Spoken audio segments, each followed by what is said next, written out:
这里是荔波县城。来贵州荔波旅游，包括去小七孔、茂兰等地方，都会经过这个荔波县城。这边因为都是著名的风景区，所以荔波县城也非常干净漂亮。很多人去小七孔旅游，也会住在荔波县城。这里离小七孔景区只有30公里，而且有直达的公交车。这是荔波的客运站，去小七孔也可以在这里坐公交车。我这次来荔波旅游，前后在荔波县城住了2次。今天带大家逛一逛这儿。这是我住过的其中一个客栈，来参观一下，看看荔波的客栈是什么样子。可以说荔波古镇这边的客栈都非常不错，很多都是这种庭院式的客栈，都是很有经验的民宿经营者。每个客栈几乎都做得非常精致。看看我这个客栈的房间，面积还挺大的，而且床品非常干净。我住这晚才花了50多。在荔波吃饭又好吃又便宜。看这个羊肉、羊杂粉，10块钱出头。还吃了一份东北水饺和拉皮儿。第2次住在了荔波古镇，这里还算是个3A 景区，也是在市中心。这个荔波古镇环境打造得非常好。这是我入住的第2个客栈，名字就叫1号客栈，也是个庭院式的设计，3层小楼。这里每个客栈都可以免费洗衣服，正好可以休整2天。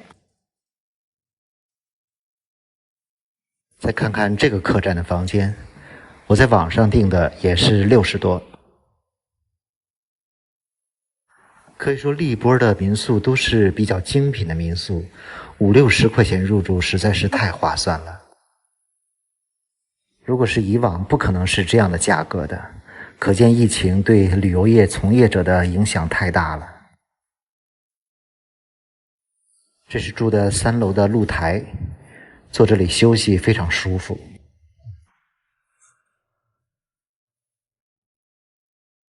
大露台的景色也是非常漂亮的。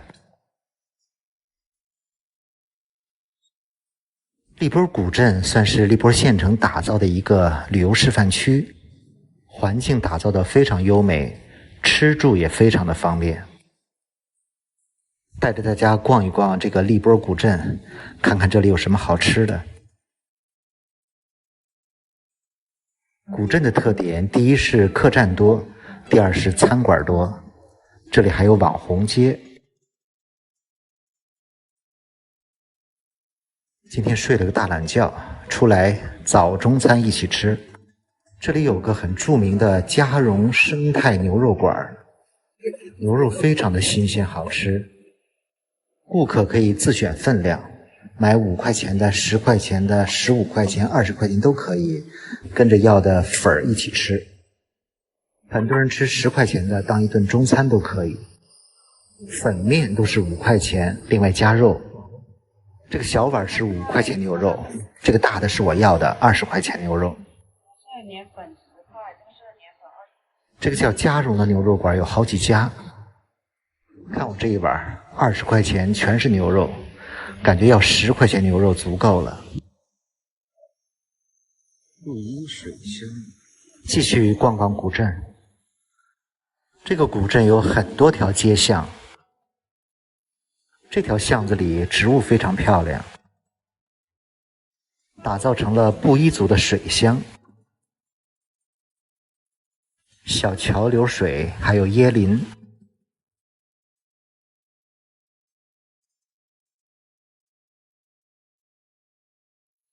三角梅也开得正旺。记得前年我来荔波的时候，这里面游客还非常多。看这花开得多美！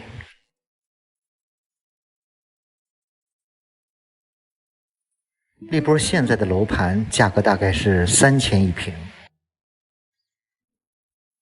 感觉这个县城景色还是非常好的。逛一逛这里的网红街，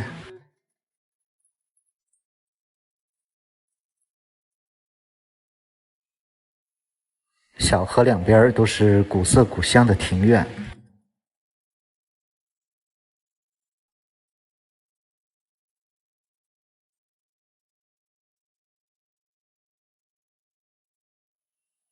沿街都是餐馆，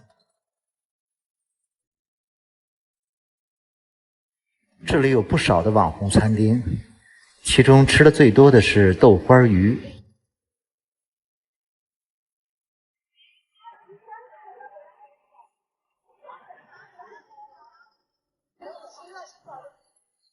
现在到傍晚了，准备找个地方吃点晚饭。上次吃过这里的豆花鱼，感觉不错，准备找一家自己吃一条。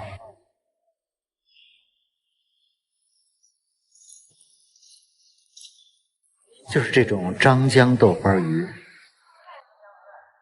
古镇里到处都是餐馆，在美团上选了一家。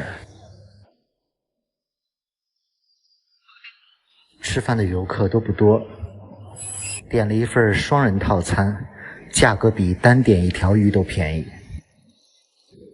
这也算是张江的特色鱼吧。特意点了不辣的烤鱼，这份套餐80多，量很大，其他的菜都没动，就吃了一条鱼。古镇晚上的夜景也很美，逛一逛古镇晚上的夜景。据说五一放假的时候，这里还比较热闹。当五一假期一过，这里又归于平静了。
非常幸运，虽然五一节假期人比较多，但是免费，而且天气非常好，拍的视频非常漂亮。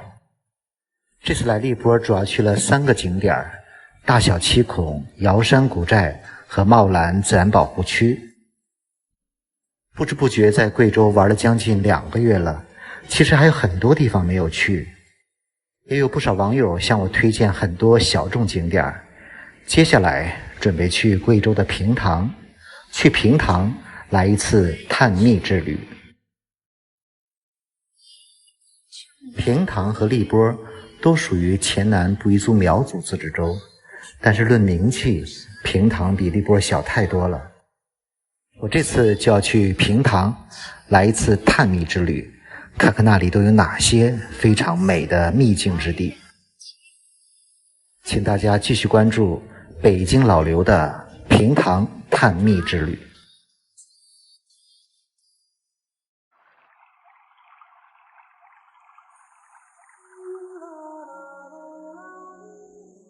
这里是贵州荔波的小七孔。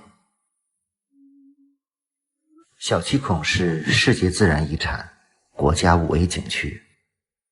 这里多次上过国家地理杂志，曾被评为中国最美的地方。小七孔景区是因为景区内的一座七孔古桥而得名。在景区里19公里的狭长幽谷里，集山水洞林瀑湖石多种景观于一体，景色玲珑秀丽，美轮美奂，是喀斯特地貌中无与伦比的奇观，人称超级盆景。今天开始带着大家在荔波小七孔来一次深度之旅。今天开始精彩的荔波之旅。首先来到了小七孔景区。今天的天气非常给力，直接坐景区的交通车来到了景区里的卧龙潭。我算是第一波进景区的，准备从最远处的卧龙潭往回游览。下了景区交通车往前走100-200米，立刻被眼前的水吸引了。很多人把这里的水和九寨沟媲美，非常的清，还有小鱼。卧龙潭的水有2种颜色，碧绿的和宝石蓝色。这里四周都是群山，水面就像镜子般平静，绿树竹林倒映水中，色彩绚丽。这里曾被孤独星球评为最震撼人心的地方。只是因为在人群中多看了你一眼，再也没能忘掉你容颜。梦想着偶然能有一天再相遇。湖上的是捡拾垃圾和落叶的人，像是在表演。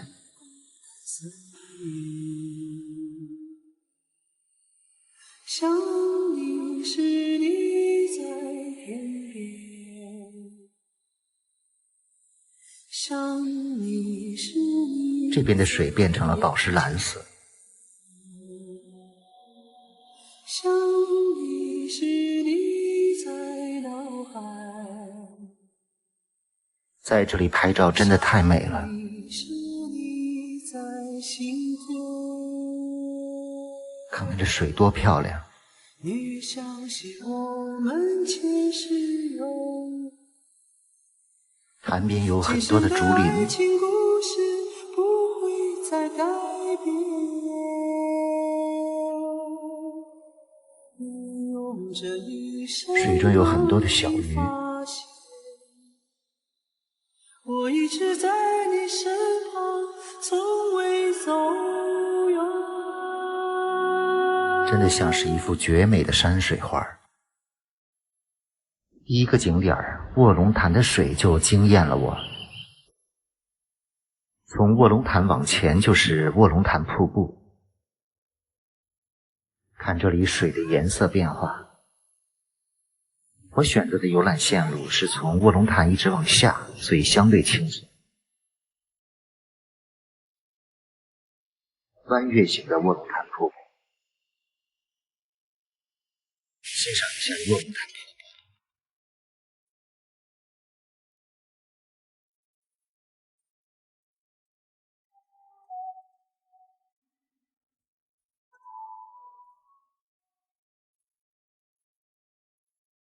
前面可以走下去，近距离的看卧龙潭瀑布。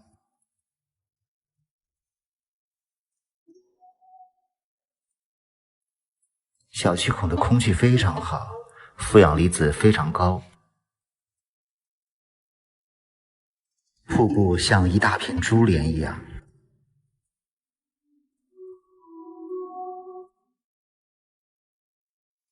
瀑布下有个10吨做的桥，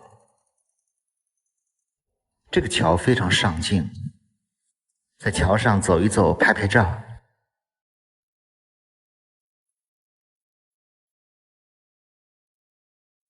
非常美的峡谷。看看桥两边的风景，听听溪水瀑布的声音。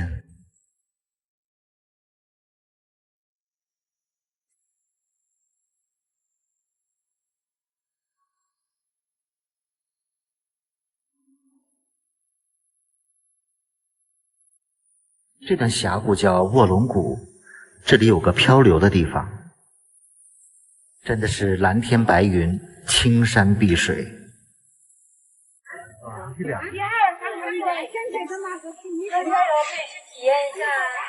不过非常可惜，这个漂流至少要2个人一起，一个人只能放弃，准备去鸳鸯湖。往前走，去车站。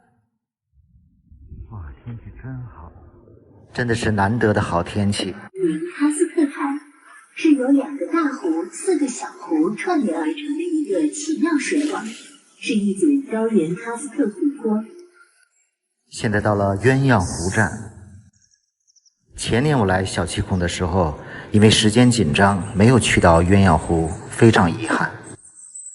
很多人说不游鸳鸯湖，枉到小七孔。树根吗？竟然是树根，是活的树。到鸳鸯湖主要是来这里划船的。这里有1000年鸳鸯古树，还有几百亩的水上森林。一个人也是没法划船的，我在码头拽了2个小伙伴，一起坐上了一艘船。船票是每个人30块钱。就是这2位从广西来旅游的小伙子，一起来荡舟鸳鸯湖。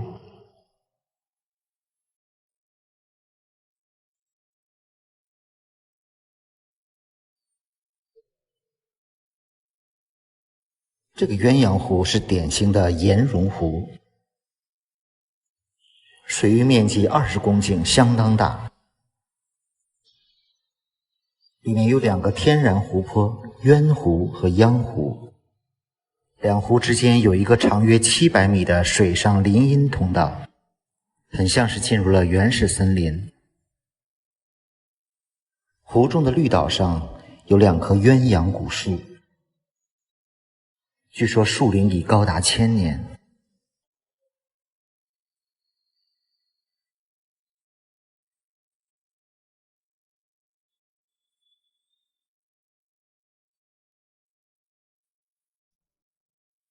湖中有很多小的通道，形成了水上迷宫。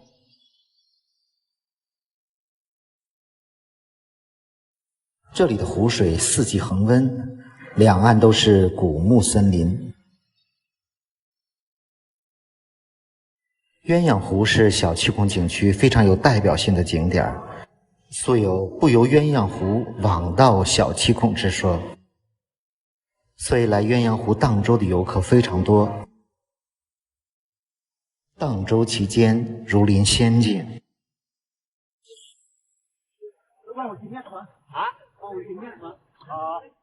湖边竟然还有当地的村民售卖商品。这多少钱一盒啊？10块啊，还真挺便宜的。炸小鱼儿10块钱一碗。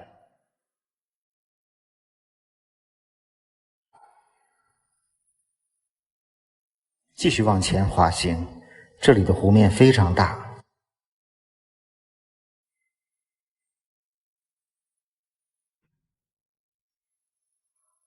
这个游船可以坐2人到6人不等，但每个人都是30块钱。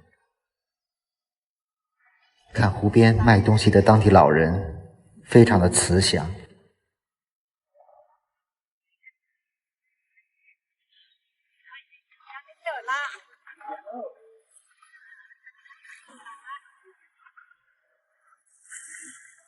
迷宫入口，我们滑进了很少人去的一个迷宫通道。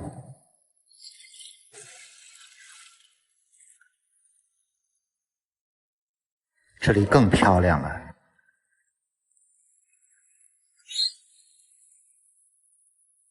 林间可以听到清脆的鸟鸣声。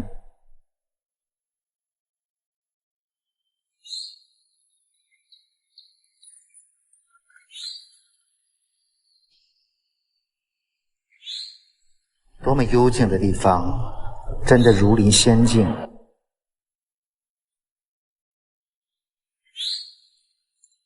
这里看上去非常神秘。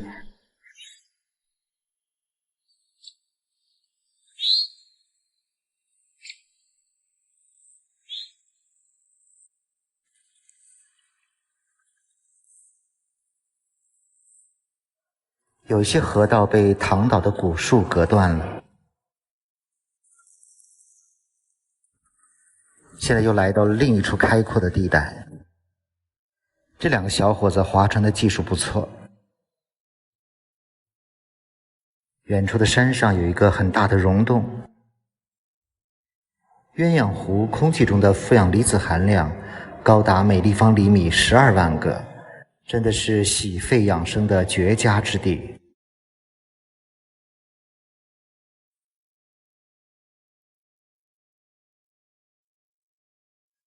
很多人会把小七孔和九寨沟做比较，两个地方自然环境不同，可以说各具优势，但共同的特点都是水很漂亮。我们又滑入了另外一个秘境。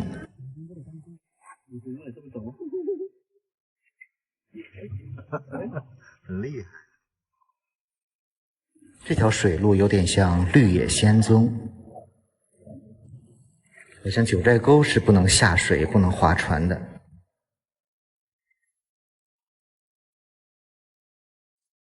密林深处走出了几匹马。马要过河吗？他要游泳吗？他喝水啊，慢一点，别急。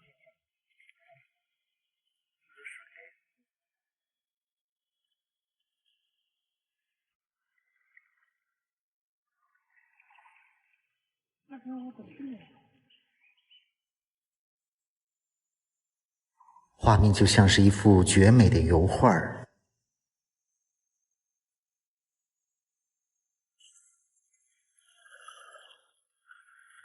没敢在这里打扰太多时间，我们继续往前滑。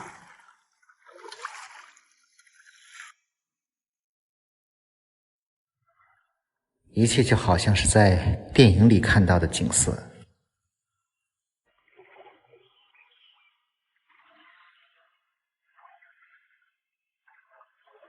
误入盘丝洞。怎么越来越早？哎呀，有苹果啊！感觉前面滑不过去了，走不动了。我们又倒着滑了出来。这几匹马还在湖边。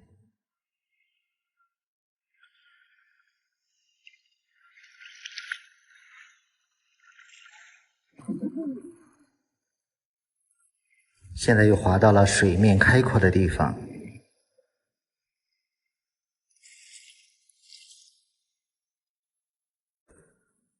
这几个迷宫岔道非常美。前面又到了2棵鸳鸯古树。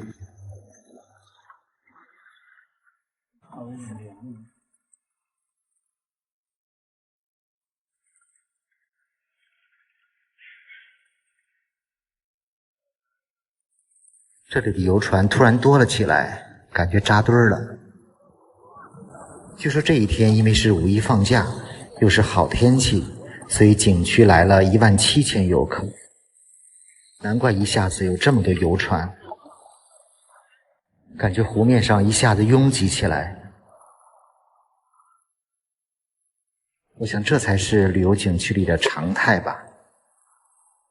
也衷心希望旅游业能够尽早的恢复起来。看大家滑得多开心。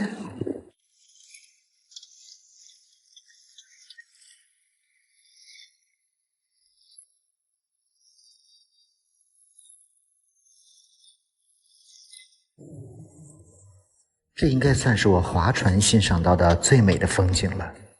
蓝的白云天，悠悠水边流，手扬鞭马儿走，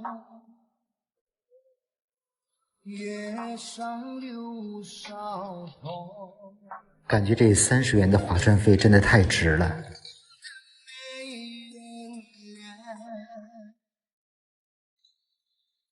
淡淡柳眉梢，人走仙鹤抱袖。看这个鸳鸯湖上的水也特别的绿。风儿去，水长流，我隔天走。小七孔里景点众多，一定要合理安排时间。这刚刚游览完卧龙潭和鸳鸯湖，就已经感觉流连忘返了。几乎所有游览过小七孔的人都觉得这里的水实在是太美了，必须要为这里的水竖大拇指。这次能够完美的泛舟鸳鸯湖，也非常感谢这2个广西的小伙伴，也希望你们能够看到这个视频。接下来继续小七孔的美丽之旅。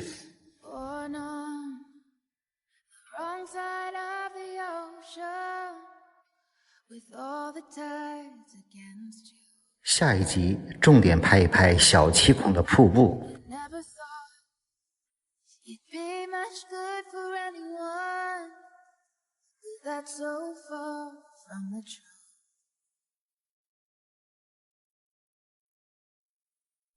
在小七孔10几公里的狭长幽谷里，有很多的瀑布。除了昨天看到的卧龙潭瀑布，还有翠谷瀑布、68级跌水瀑布、拉雅瀑布。因为5一假期，小七孔景区免费，一天进来了2万游客。为了避开游客拍照，我还选择了住在小七孔景区里，因此也可以独享这个小七孔古桥。继续昨天的视频，结束了在鸳鸯湖的划船。码头门口有开往天中洞的交通车，虽然在贵州看过了很多的溶洞，还是到天中洞看一看吧。下了景区的交通车，往山上爬100-200米，洞口是一个钟的形状。这个天中洞单独收费每个人8块钱。从洞口一直往下，来到了洞中。这个天中洞的长度大概将近800米，洞里面流光溢彩，五彩缤纷。还不错哎。千年等，这应该是还没有连上的钟乳石和石寺。天狗望月，里面的钟乳石形态逼真，还是有很大的可观性。月亮，这应该是，这是狗，这是月亮。这个洞里的大厅还是非常高的。哇，好高啊！这有多少米高啊？高吗？啊，高，如果您说这个800米。我想问这个厅的高度。天钟在哪儿啊？天钟在前面。啊，还在前面呢。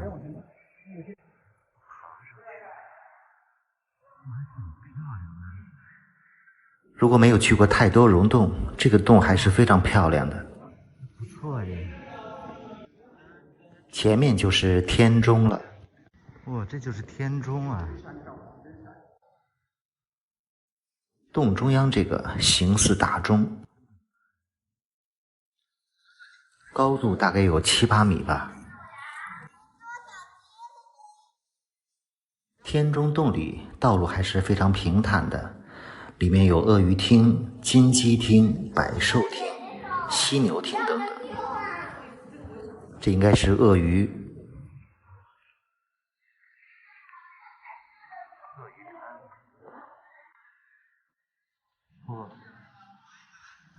高的中式，这个是金鸡报晓，像是报春天，是啥意思？开花了吗？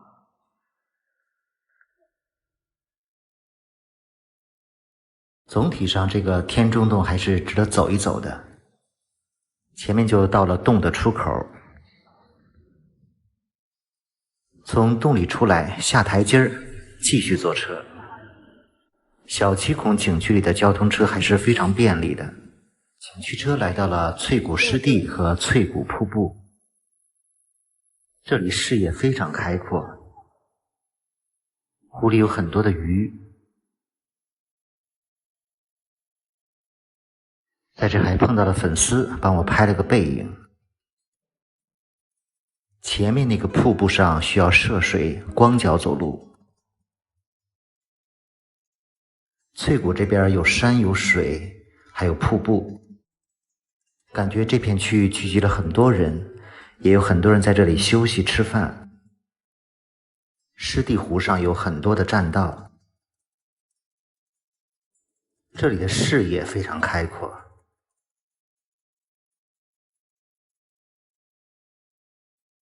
坐在湖边休息休息，补充能量，非常舒服。再往前走，就可以看到翠谷瀑布了。瀑布前也围着很多游客拍照。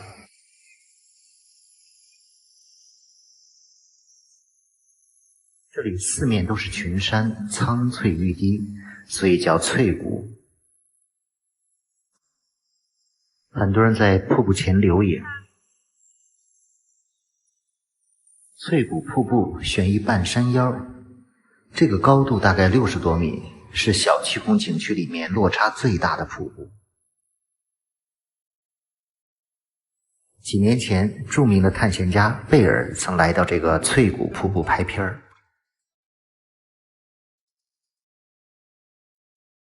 相比于九寨沟，小七孔这边很多地方都可以玩水的，尤其受到小孩子的喜欢。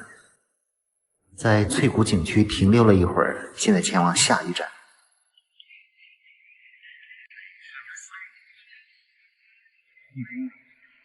现在来到了水上森林站，这里因为树在石中长，水在石上流而得名，全长1200米。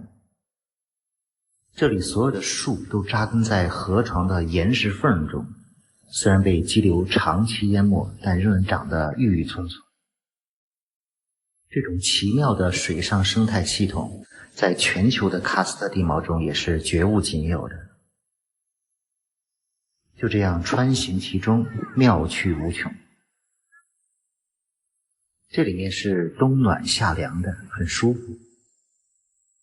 如果胆子大，可以下去玩玩水。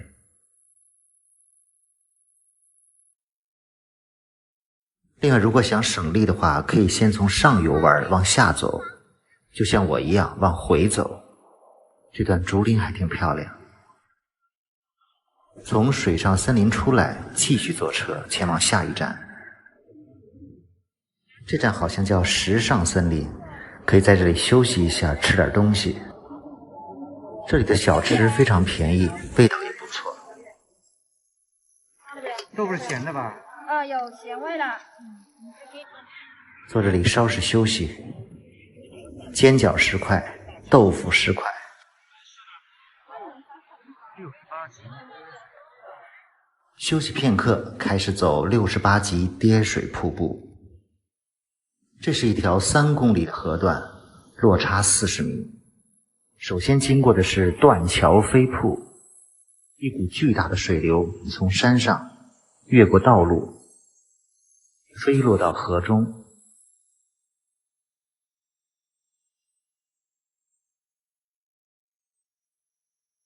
瀑布下是行走的人流。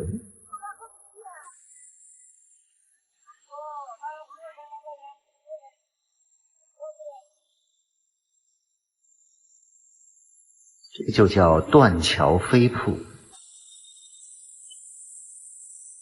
再回头看一眼，这段3公里的河段非常罕见的是，一共有68级跌水瀑布。一路下来，飞溅的水流铺成一条白色的雪链。这些瀑布或大或小，或宽或窄。沿着河边漫步，两岸都是原始森林，郁郁葱葱。只听到河水潺潺的声音，一路高山流水。有的地方形成比较大的水潭，潭水颜色非常漂亮。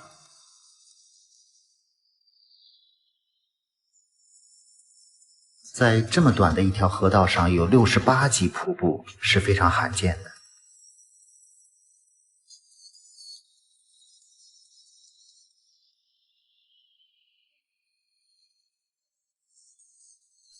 这里到了水流相对平缓的地带，这边有座石桥可以走到对岸。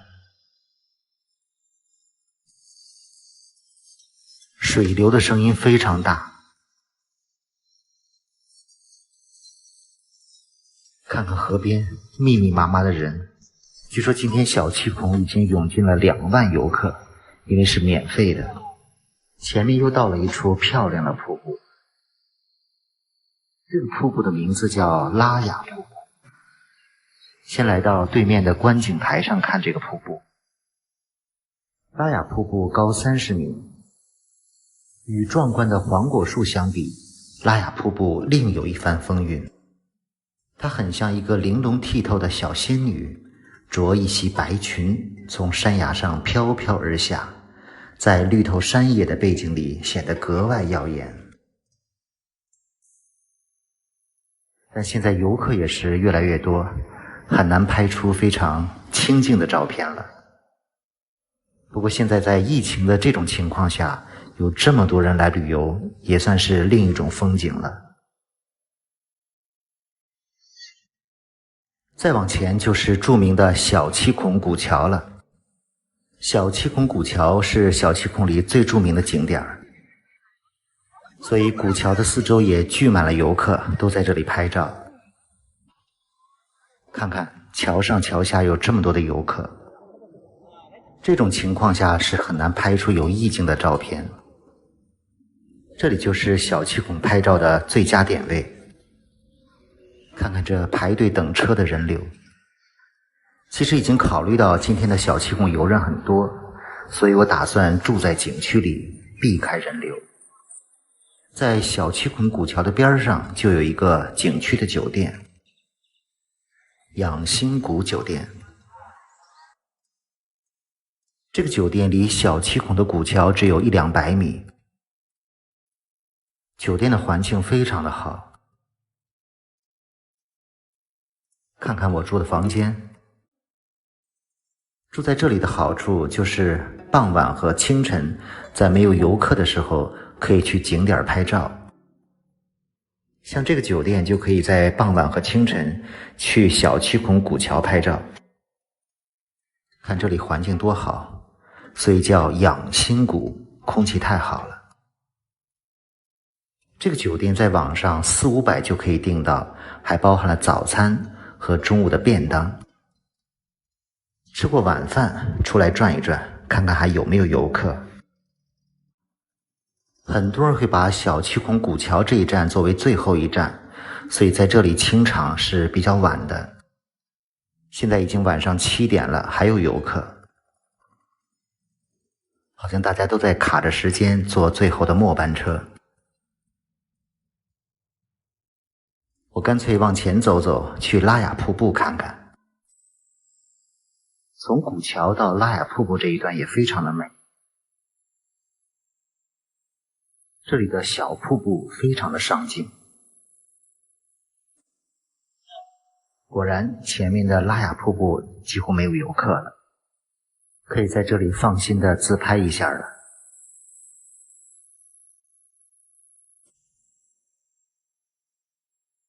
这个瀑布水雾还是比较大的，在这里拍照还是要注意脚下。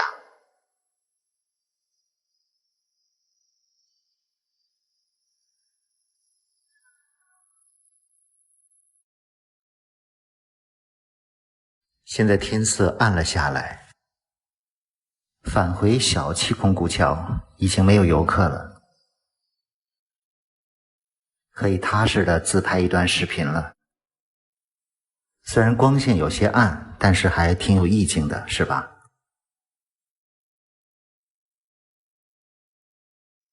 明天早晨继续来这里拍照，另外还要坐船去大七孔景区，也是很美的一段旅程。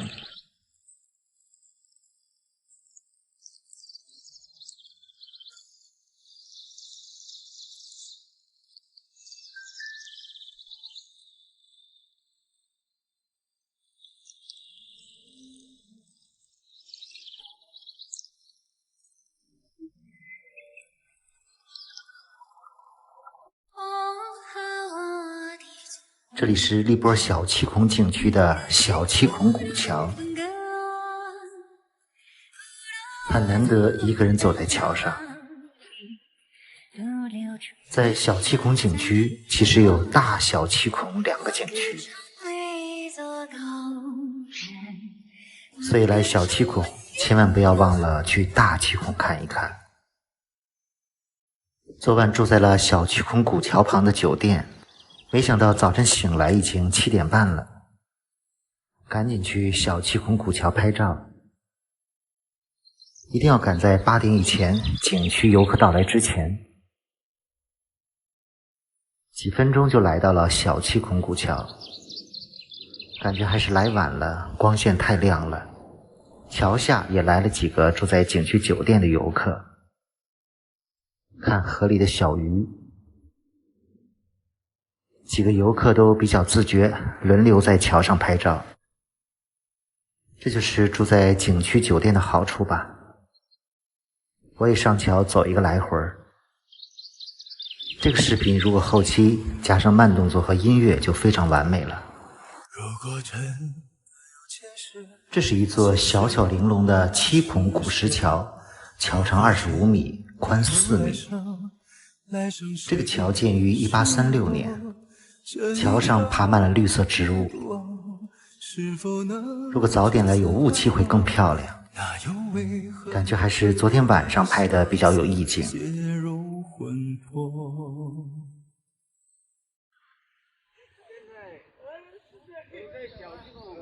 现在桥上来了一对老年旅行团，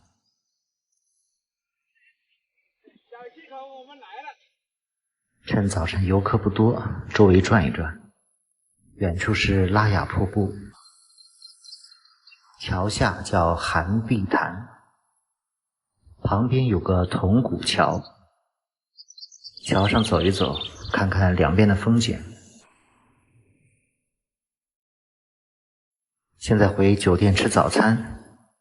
原来这个养心谷酒店是氧气的氧，离小七孔古桥就100-200米，确实很方便，尤其适合早晨去古桥拍照。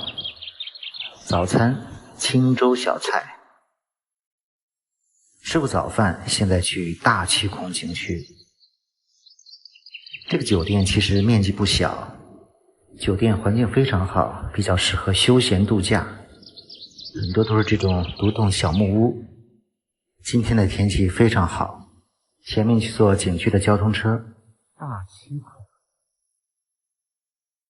大七孔景区就在景区东门的第1站，虽然叫大七孔景区，实际上现在也就是小七孔景区里的一个景区。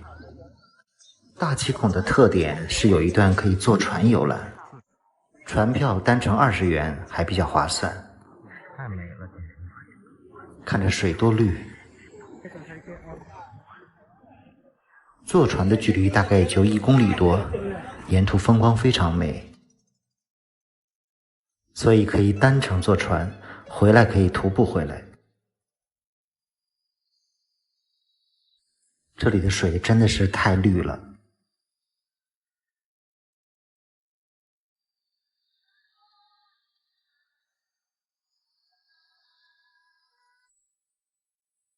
河流的两侧都有栈道，如果徒步去的时候都走右侧。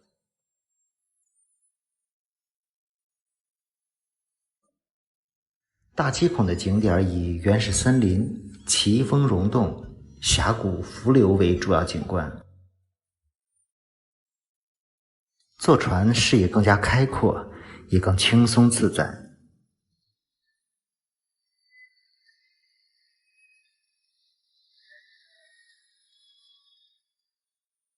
可以看到两边的山上都有溶洞。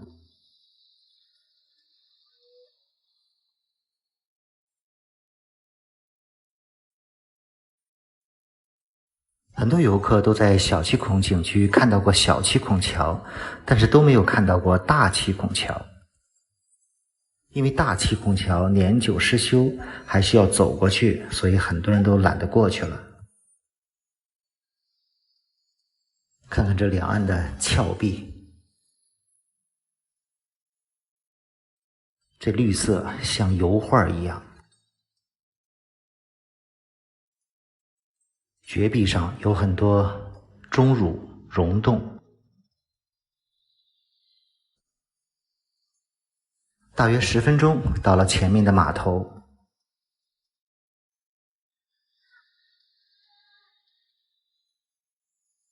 这段游船还是非常舒服的，20块钱价格也不贵。前面下了船之后还要徒步一段距离。回程的码头在对岸，有这座桥连接。大七孔的主要景点都是下船后往前徒步，有恐怖峡、天生桥，还有妖风洞，大概要走2公里。峡谷间有几座这样的吊桥。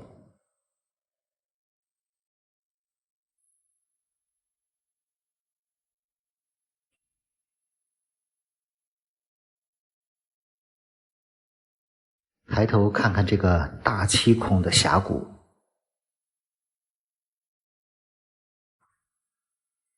从这里沿着栈道一直往前走。大七孔的这个徒步栈道基本都是平路，所以不累。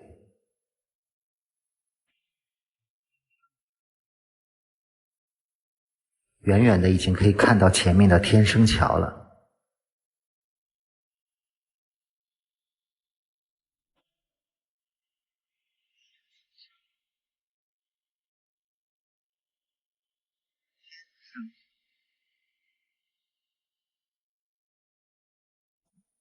远远望去就是山中很高的一个大洞。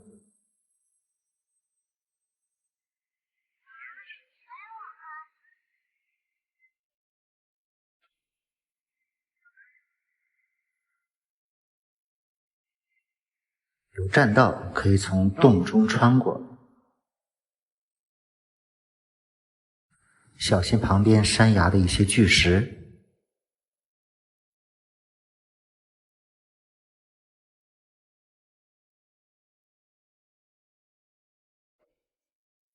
这个洞非常高，据说是60多米，但看上去有100米高。我的大洞，上百米了。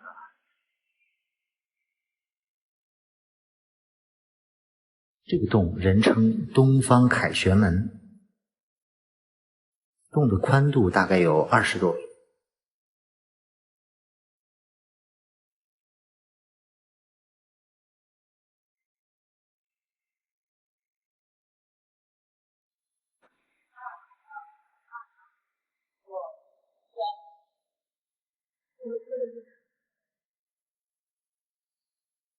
洞里的栈道也很长，这是一个贯通的大洞，前面还拐了个弯儿。在这里遇到了2个粉丝，被认出来了。抬头看看这个天生桥大洞，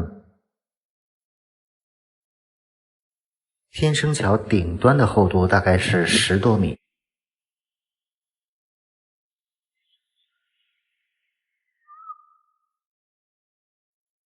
这个天生桥还是非常壮观的，桥下也有瀑布潭水。往前继续走，这里有很多掉落的碎石。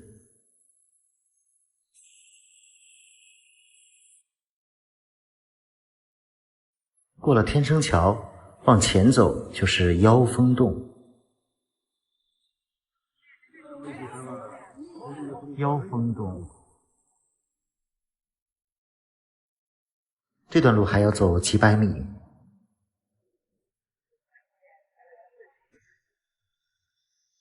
高高的绝壁之上，有很多的钟乳，上面有一个大洞。峭壁上的树也非常的漂亮。猛一看，我还以为这是个人在这里观景。妖峰洞只能走到跟前，前面就不让进了，最近关闭。据说以前是可以进入这个洞里的。这的树和水真的太绿了。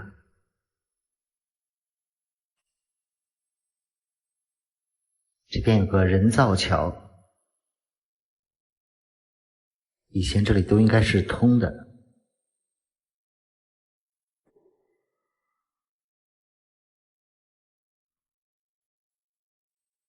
抬头看看这个妖峰洞，这里就是大七孔的终点了。现在往回返，再欣赏一下这个天生桥。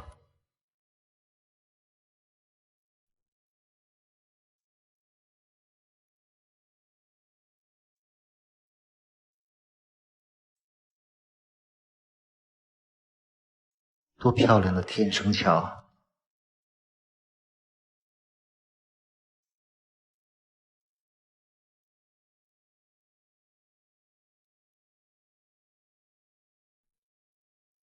桥下清扫垃圾的人，小七孔这边划船清扫垃圾的还是非常有特色的。你知道这个摇晃船只有什么作用吗？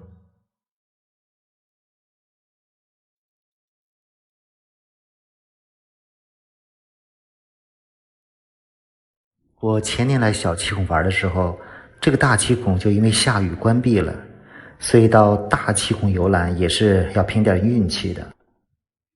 而且今天又遇到了这么好的天气，景色非常的美。到这个吊桥上走一走，前面就是游船的码头，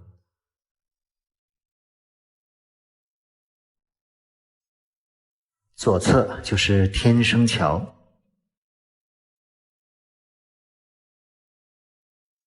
远处看到的这个吊桥和天生桥，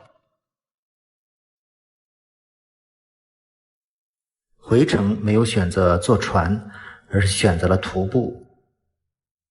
河的两边都可以徒步回去，左边这个相对容易，因为是平路，而右侧就是在半山腰上比较累，但是可以看到河中的风景。看到了吧？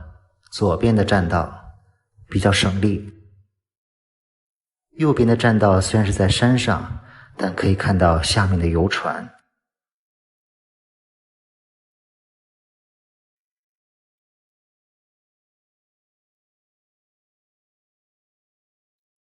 人在船上，船也成了风景。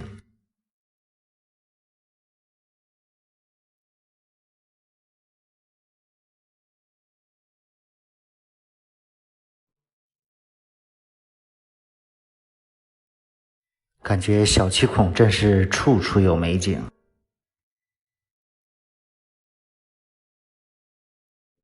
看，这右边的栈道就是在半山腰上，可以看到下面的游船，坐船就好像是人在画中游。前面就到码头了，如果走右侧这个栈道，需要再多走几百米，走到景区的交通车站，再坐车回到东门。可以说这2天的小七孔行程非常的完美，赶上了5一假期免费，又赶上了这么好的天气。景区出口非常漂亮，这2天有很多人给我推荐去瑶山古寨，在景区出口也看到了这个广告，看着还是非常吸引人的。准备今天住在景区门口，明天去瑶山古寨，离这里只有几公里远。